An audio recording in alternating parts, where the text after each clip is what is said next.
नमस्कार साथियों, स्वागत है आप सभी का हमारे YouTube चैनल पे।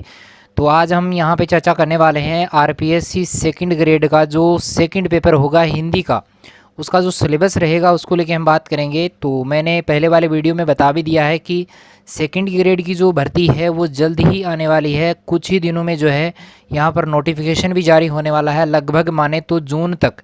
जून में जो है वो इसका नोटिफिकेशन जारी हो सकता है। तो यहाँ पर अपने को तैयारी जो है वो पहले से ही करनी है। तो सेकंड पेपर जो अपना रहेगा हिंदी का, हिंदी विषय में क्या क्या अपने आएगा, संपूर्ण सिलेबस हमारे यूट्यूब चैनल पे भी करवाया जाएगा।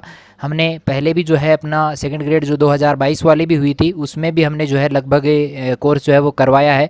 तो यहाँ पर फिर से हम जो है इस कोर्स को स्टार्ट करने वाले हैं, कुछ जो है 1-2 दिन में जो है स्टार्ट हो जाएगा।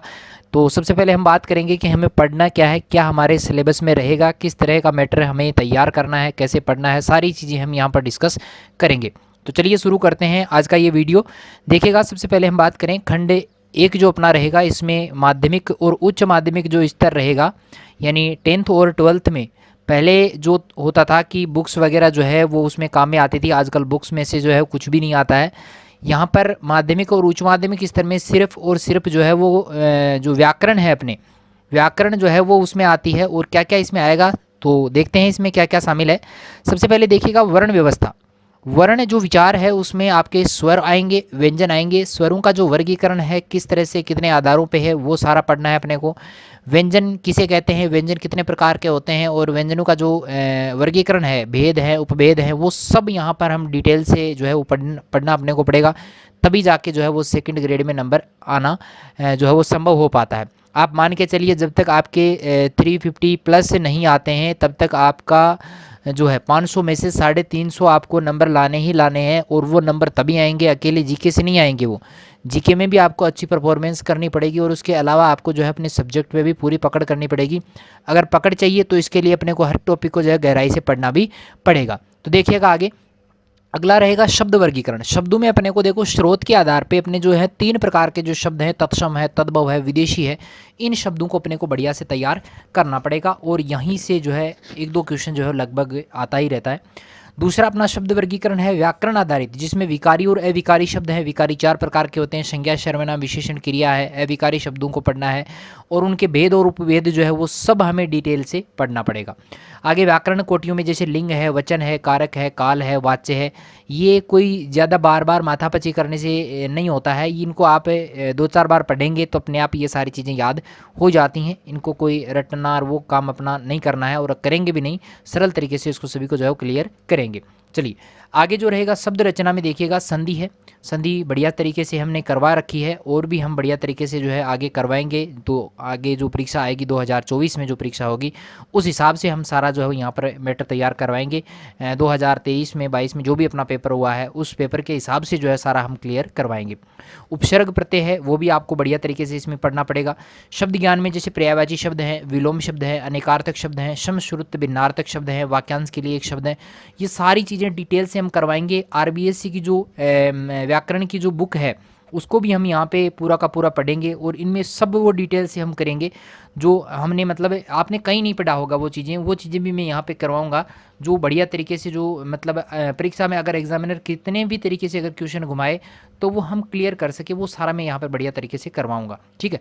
वाक्य रचना में हमें पढ़ना है वाक्य का जो रूप है, उसका जो पदक्रम है, अंग है, भेद उपभेद जो भी है उस सबको हमें बढ़िया तरीके से पढ़ना है।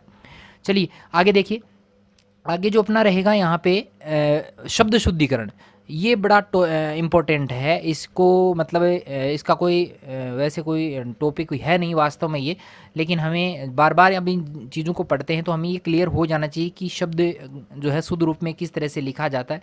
फिर भी हम इसको बढ़िया तरीके से बताने का प्रयास करेंगे।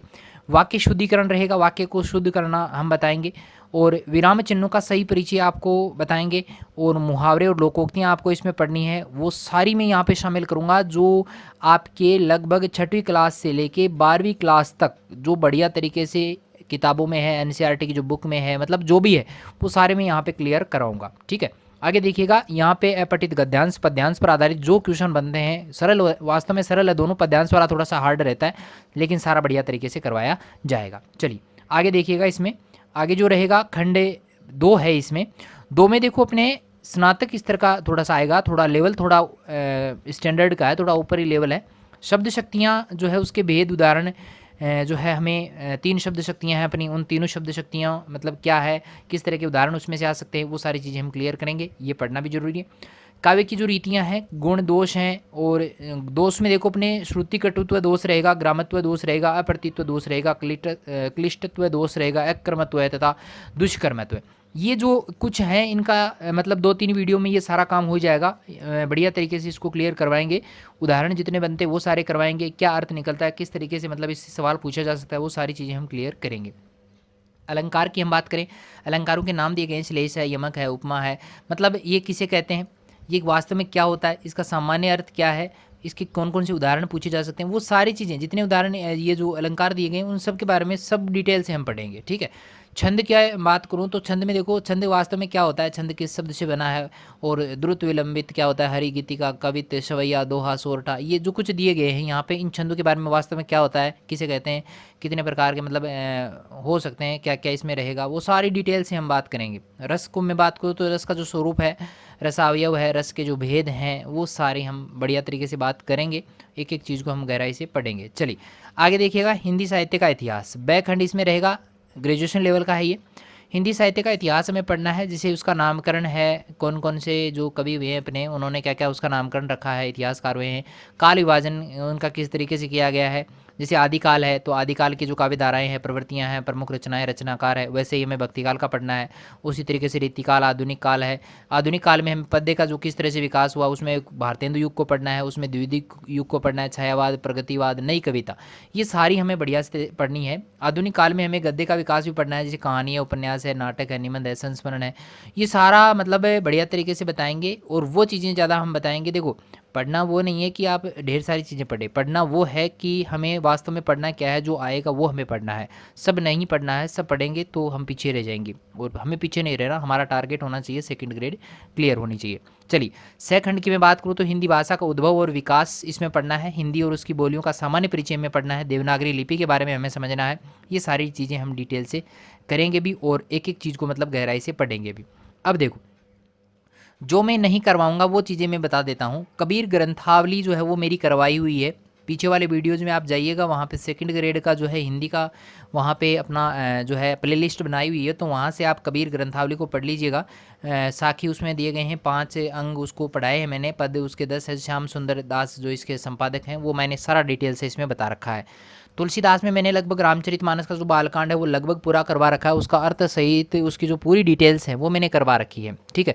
सूरदास की मैं बात की तो भ्रमर गीत के जो 20 पद हैं वो मैंने करवा रखे हैं। मीराबाई वाला मीरा पदावली मैंने करवा रखी है, वहाँ से आप उसको देख लीजिएगा, क्योंकि इनमें ज़्यादा टाइम वेस्ट करना बार बार इसको वीडियोज। हाँ, इसके जो मल्टी चॉइस क्वेश्चंस बनते हैं, एमसीक्यू जो रहेगा आपके टेस्ट वगैरह के लिए, वो सारी चीज़ें मैं यहाँ पे क्लियर करा दूंगा, वो वीडियोज़ में बना दूंगा। बिहारी रत्नाकर भी अपना करवाया हुआ है, वो भी आप वहाँ से देख लीजिएगा, बढ़िया तरीके से करवाया हुआ है, एक एक चीज़ का अर्थ वहाँ पे करवाया हुआ है। ये चीज़ें जो सूर्यमल मिश्रण वाली है ये यहाँ पे हम करवा देंगे, नरोत्तम दास स्वामी रहे। रामधारी सिंह दिनकर का जो कुरुक्षेत्र का जो प्रथम सर्ग है वो यहाँ पे कंप्लीट तरीके से करवाएंगे। जयशंकर प्रसाद का जो कामायनी श्रद्धा सर्ग है उसमें सिर्फ श्रद्धा सर्ग पढ़ना है और इसमें प्रथम सर्ग पढ़ना है। ठीक है।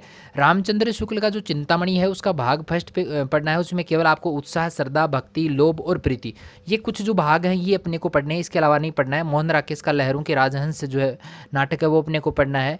यादवेंद्र शर्मा चंद्र का जो है खून का टीका, ये हमें पढ़ना है। ठीक है। और कहानियाँ भी हैं, देखो उसने कहा था चंद्रधर शर्मा गुलेरी, ये है, पहले ये 12th क्लास में चलता था, आजकल तो ये NCERT का हो गया। पूस की रात आपके 9th क्लास में चलता है, तो प्रेमचंद का ये रहेगा, ये हम पढ़ेंगे बढ़िया तरीके से, इसको पूर्व में जो है एक एक शब्द को जो है बढ़िया डिटेल से समझा दूंगा। पटाक्षेप नहीं होगा, ये भारद्वाज का है, ये भी हम पढ़ेंगे। उजाले के मुहासिब जो है विजयदान देथा की रचना है, ये भी हम बढ़िया तरीके से क्लियर करेंगे। देखिएगा आगे हिंदी शिक्षण और शिक्षण विधियों में क्या क्या आएगा। देखिए भाषाई कौशल के विकास हेतु निम्न पक्षों के स्वरूप का, जैसे श्रवण है, श्रवण कौशल है, उच्चारण है, वर्तनी है, वाचन है, सस्वर वाचन, मौन वाचन, 2 इसमें पढ़ने हैं। अभिव्यक्ति में लिखित और मौखिक अभिव्यक्ति को अपने को बढ़िया से पढ़ना है। और हिंदी की विभिन्न विधाओं का शिक्षण जो है, शिक्षण विधियाँ है, पाठ योजना का जो निर्माण है, जैसे इकाई योजना है, दैनिक योजना है, गद्य शिक्षण रहेगा, पद्य शिक्षण रहेगा, व्याकरण शिक्षण है, इसके अलावा रचना शिक्षण, कहानी शिक्षण, नाटक जो है, ये सारी हम डिटेल से जो है इसमें बात करेंगे। भाषा शिक्षण में हम बात करें तो निदानात्मक परीक्षण व उपचारात्मक परीक्षण इसमें शामिल रहेगा। भाषा शिक्षण में जो सहायक सामग्रियाँ काम में आती हैं उनके बारे में हम डिटेल से पढ़ेंगे। और भाषा शिक्षण में मूल्यांकन, सतत एवं समग्र मूल्यांकन, पाठांतर्गत व पाठोपरांत मूल्यांकन हम पढ़ेंगे। ये सारा अपना जो है सेकंड ग्रेड का जो सिलेबस है वो रहेगा।